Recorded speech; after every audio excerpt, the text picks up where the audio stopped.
ආයුබෝවන් දකුණු පළාත් සමූපකාර සේවක කමිෂන් සභාව විත්තියේ අයිතිවාසිකම් පැමිණිල්ල විසින් ඉදිරිපත් කරන ඕනෑම සාක්ෂිකරුවෙකුගෙන් හරස් ප්‍රශ්න ඇසීමට ලේඛන පරීක්ෂා කිරීමට ඒ පිළිබඳව සාක්ෂිකරුවන්ගෙන් ප්‍රශ්න කිරීමට තම නිර්දෝෂීභාවය සඳහා වාචික හා ලිඛිත මෙන්ම ද්‍රව්‍යමය සාක්ෂි ඉදිරිපත් කිරීමට අයිතියක් ඇත. චූදිත සේවකයාට තමා වෙනුවෙන් සාක්ෂියක් දීමට හෝ ප්‍රකාශයක් කිරීමට හැකිවන අතර තමන් වෙනුවෙන් සාක්ෂි දීම සඳහා වෙනත් සාක්ෂිකරුවන් කැඳවිය හැකිය. එවැනි අවස්ථාවකදී පළමුවෙන්ම විත්තිය වෙනුවෙන් සාක්ෂි දීමට විනිශ්චය සභාව විසින් චූදිතට නියම කළ යුතු වේ. එහෙත් යම් විශේෂ හේතුවක් නිසා එසේ කිරීමට නොහැකි නම් පැමිණිල්ලට අගතියක් නොවන පරිදි සාක්ෂිකරුවන් කැඳවීමට විනිශ්චය සභාව වග බලා ගත යුතුය. පැමිණිල්ලේ සාක්ෂි අවසන් වීමෙන් පසු ඕනෑම වේලාවක චූදිතට ලිඛිත හෝ වාචික ප්‍රකාශයක් කළ හැකිය. චූදිත සේවකට රැකවරණ නිලධාරියෙකු නොමැතිව තමන් වෙනුවෙන්ම පෙනී සිටීමට හැකිවේ. එම අවස්ථාවේ සාක්ෂිකරුවන්ගෙන් හරස් ප්‍රශ්න විමසීම, සාක්ෂි මෙහෙයවීම ආදී රැකවරණ නිලධාරියෙකු සතු සියලු අයිතීන් චූදිතට ලබා දිය යුතු වේ. තමා වෙනුවෙන් සාක්ෂියක් දිය හැකි අතර සාක්ෂි සම්පින්ඩන වාර්තාව ද විය හැකිය.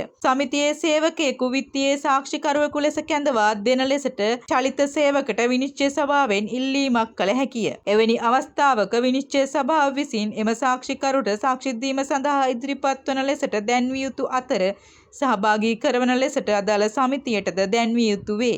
එහෙත් සේවකයා නොපැමිණියහොත් එම සාක්ෂියේ වැදගත්කම හා නොපැමිණීමෙන් විත්තියට සිදුවන අගතිය පිළිබඳව සිය නිගමනවලදී සැලකිල්ලට ගත හැකිය.